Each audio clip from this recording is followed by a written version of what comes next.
Good evening, ladies and gentlemen. This is after a 4 or 5 month hiatus, the return of healing, gifts of love.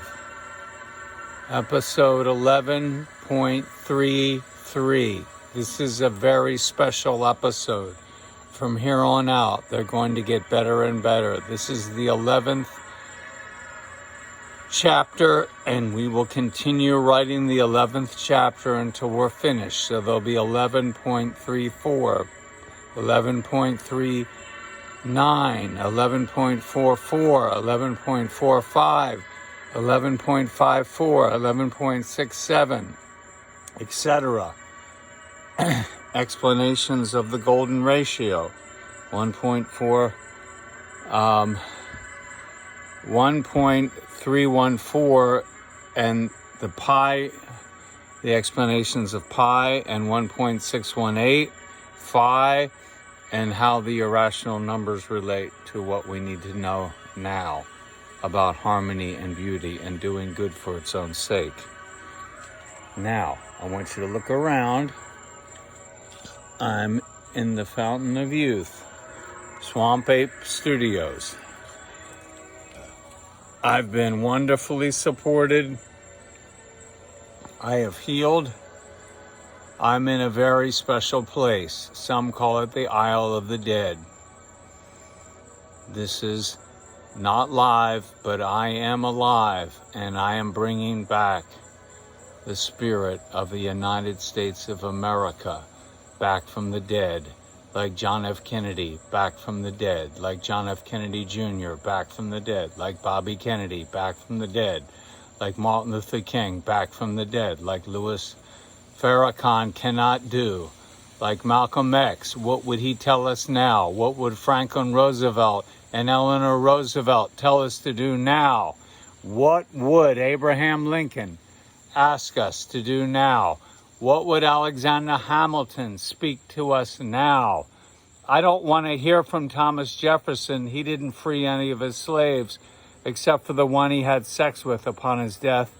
But George Washington was convinced by Alexander Hamilton to free all of his slaves and those of Martha Washington's slaves, against the wishes of Martha Washington's slave-owning family, the richest one in the colonies, in a secret provision of George Washington's will, which I believe was the reason Thomas Jefferson went into rug-chewing fits over Alexander Hamilton, and probably enjoyed having his vice president, that is Thomas Jefferson's, probably enjoyed having his vice president get away with murder, killing the number one anti-slavery leader and statesman of the United States of America, who was completely and totally anti-slavery. He was a bastard son from the islands. That's where I am now, near me in Key West. Alexander Hamilton knew what it's like to be a bastard, to have nothing, unlike the spoiled, rotten Thomas Jefferson, he was only assigned to write what he was told to write. He did not craft the entire Declaration of Independence by himself. Absolutely not. The pursuit of happiness is a phrase from a Leibniz essay, Gottfried Wilhelm von Leibniz. If you don't know, invented calculus, and Benjamin Franklin vindicated Leibniz over the claims of Newton, which were false, that space was empty, that it was a void, because what did Leibniz say? God made the best of all possible universes, and he would never leave a void. He would fill every space. There would be a subtle fluid, and he argued there was a subtle fluid filling everything, a plenum, and that it was all interconnected. This is not what Isaac Newton said, and Isaac Newton's students did not produce anything. They had nothing to do with modern mathematics, not like Leibniz's students who created modern mathematics. And when you actually take the time to look into Leibniz's legacy. He was the greatest universal genius perhaps in all of history, even greater than Leonardo da Vinci, perhaps greater than Benjamin Franklin. And he was corresponding with Peter the Great to create a Renaissance and a peaceful movement with Russia and with the British Empire so that they could be at peace and be reformed according to the best of Christianity. And China could be reformed according to the best of what apostolic Christianity would promote in harmony with Confucianism, which promotes the golden mean. And apostolic Christianity is simply telling you we will tolerate no slavery, no lording it over others. All men are created equal. All men and women are created in the living image of God, or they're all innately endowed by the creation itself with these special attributes that should be respected. All are unique. Nobody should be enslaved. What was Thomas Jefferson thinking when he wrote, all men are created equal? And then what are you all thinking? He's man of the millennium. No, he's not. Benjamin Franklin was. How about Alexander Hamilton on the $10 bill? He was anti-slavery, but he was murdered. He didn't become president. Guess what happened to his son? Hamilton's son was lured into a duel and murdered. How about that? What did Thomas Jefferson do with his slaves? Well, he died $100,000 in debt, and they all had to be sold all over the place. So families were split up. But Washington wanted slavery ended, but he was afraid to come out publicly. How about John Adams, anti-slavery? John Quincy Adams, anti-slavery. How about all these populists who love Andrew Jackson? Well, I'm not so sure what a populist is, but that's a man of the people. What kind of man of the people would go along with slavery and not eliminate it completely? And why would you want to brutally butcher Native Americans and make them walk off of their land? When did the Liberty Bell crack? How did the crack form? It formed in response to the energy of the Americans, the United States of America, the white monsters, driving the Cherokees off their land, their ancestral land, and the Liberty Bell cracked at that time. And there's a prophecy that the bell will ring again at the end times when America's desperate for help. A blind girl in 1998 supposedly said it would be repaired and we would need it to ring again to help usher in the kind of help we need from God Almighty to help us fix this world and heal it properly and avert the drive to create massive depopulation and world destruction. How about that? Does anybody have anything to say about that? I was in the army. Nec aspera terrent. They know no fear on earth. That was my wolfhound motto, the Siberian wolfhounds in Hawaii are a unit, the 27th Infantry, the only unit in the Army outside of West Point that I know of that's authorized a mascot for fighting the communists. Did you know that we fought the communists in Russia? Yes, we did. In Siberia, we sent the white Russians help, the 27th Infantry Battalion. It's now based at Schofield Barracks, Hawaii. They were the fire brigade in Korea. They were elsewhere. But what I'm saying to you all is that we could have eliminated communism from the get-go. It was atheistic. It was totalistic. It's totalitarian. It's clearly tyrannical. It's written and described and evoked by a man named Karl Marx. Does anybody know that he wrote poems when he was a young man that sound like odes to Satan? And he literally would talk about Satan as something that he wanted to emulate. And he completely rejected his Jewish father, who was part of a long lineage of rabbis who converted to Christianity, because that wasn't good enough for him either. He wanted to overthrow everything. Now, why couldn't we just have the American system of political economy, given it what a success it was in the United States from the get-go? Well, we couldn't have it that way because Alexander Hamilton was anti-slavery and he insisted that slavery would be made obsolete once he finished modernizing the country. But Thomas Jefferson couldn't wait long enough he had to have Aaron Burr murder him. And then, you can say Jefferson wasn't involved. Well, how did Aaron Burr how was he able to go to England and smoke opium with Jeremy Bentham? How was he able to go there and have safe passage? How did that happen? How did Alexander Hamilton's other son get lured into a duel and get murdered? And what happened to slavery? What happened to John Quincy Adams? He knew those sons of bitches. The evil empires of the day gave us slavery, not the Republic. The Republic was absolutely formed against slavery and tyranny. Thomas Jefferson betrayed it because he's a gutless coward. He couldn't fight in the American Revolution. How many British soldiers did he face off against, like Alexander Hamilton or George Washington or the other heroes? Alexander Hamilton, by 16, was serving in the military. Didn't even get a chance to graduate from Columbia, I don't believe.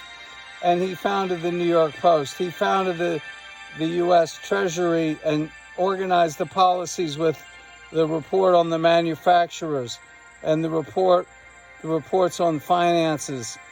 And he wrote about how we would balance the budget and use the debt that existed to incorporate it, so that eventually we all needed to stop worrying about the petty debt that we had, because what was going to be created was an incredible juggernaut, a financial, economically powerful republic, the most powerful republic that ever existed, which was an example the British Empire did not want the nations of the world to emulate. And therefore, in Russia, they did not allow the American system to be successfully transferred and instead promoted Karl Marx.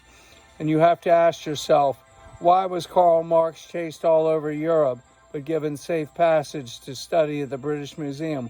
Well, that's because he was supported by British intelligence to direct it against the enemies, the people that British intelligence did not want to develop the American system, like the Japanese, who knew the British, how evil their banking system was, and their financial depredations, their vampirism and parasitism, their opium wars. And the Americans were advising the emperor in Japan. The Meiji Restoration was advised by Abraham Lincoln's #1 economics advisor, Henry C. Carey's protege, Erasmus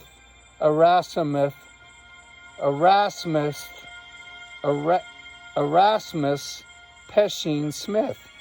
E.P. Smith advised the Emperor of Japan how to use the American system, not Marxism, to destroy any attacks of the British Empire or any manipulations of the British Empire, which included foisting false doctrines, i.e. British political economy of free trade. False doctrine doesn't work. You have to back your industry that you choose to support with everything you've got and make sure it succeeds, and make sure they have all the tariffs and protection to succeed, to get started before it's successful. That's how Japan, China, all of them became successful. They didn't just let free trade. They freely chose to protect the industries they wanted, and they promoted them. And that's why Germany promoted what Lincoln did. And then Germany had communism foisted on it, a straitjacket to destroy it. That's why socialism was foisted on the British. Bunch of junk. All you needed was the American system and what Bismarck had done in Germany to modernize. But the British were too lazy to work.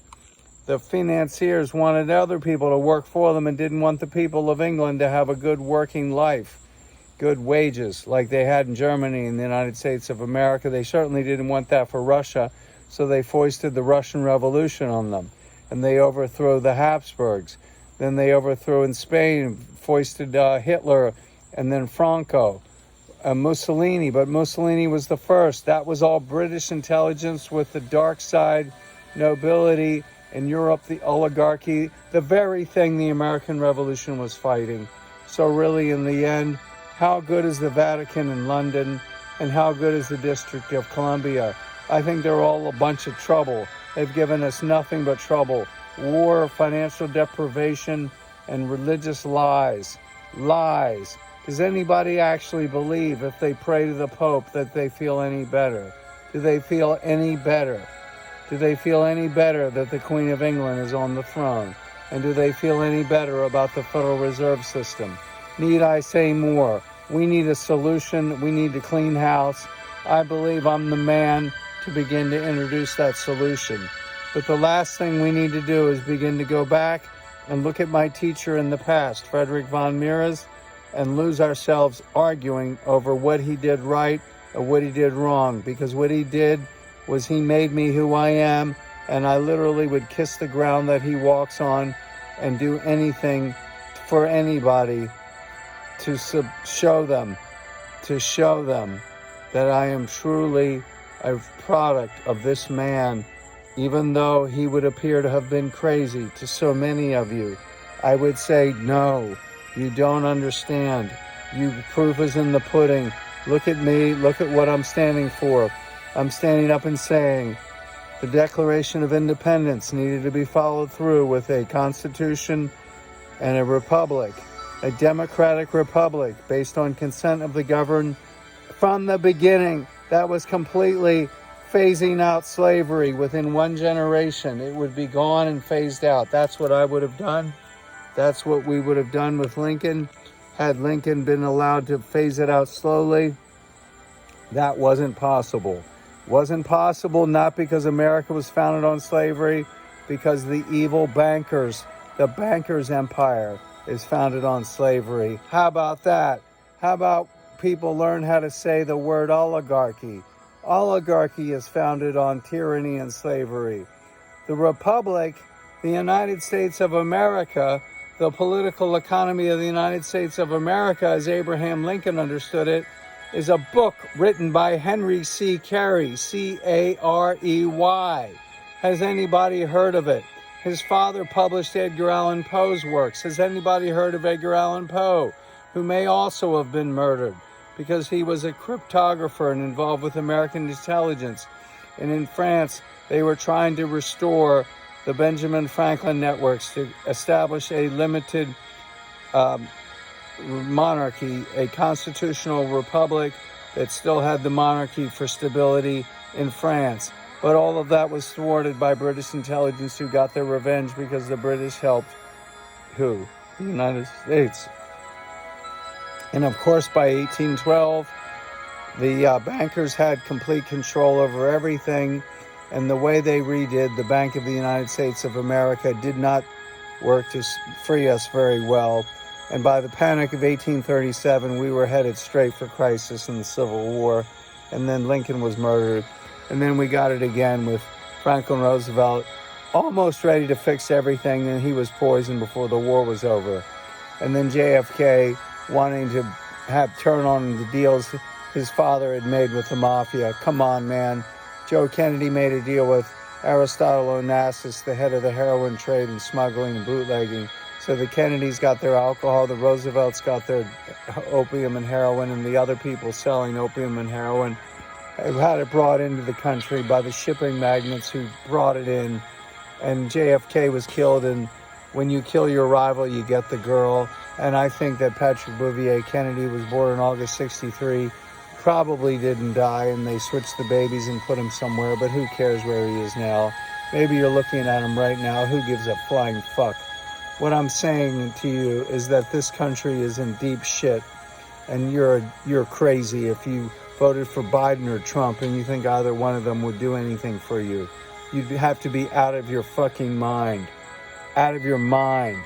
This country is going down the drain and nothing's being done. And the Chinese have taken Afghanistan, billions of dollars in heroin and everything, opium trade. They've bought up Australia. They're going to move right into Taiwan, take Australia, come from New Zealand, and invade the continental United States of America. And Biden's under orders not to do a fucking thing. Wake up, idiots. Don't you see how serious this is?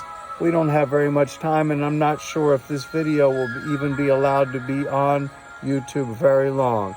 But I hope you watch it, and that's all I have to say at the moment. All right. So my email, P as in Paul, D as in David, HINTON at Gmail. Anyone who sees this video on YouTube is welcome to email me.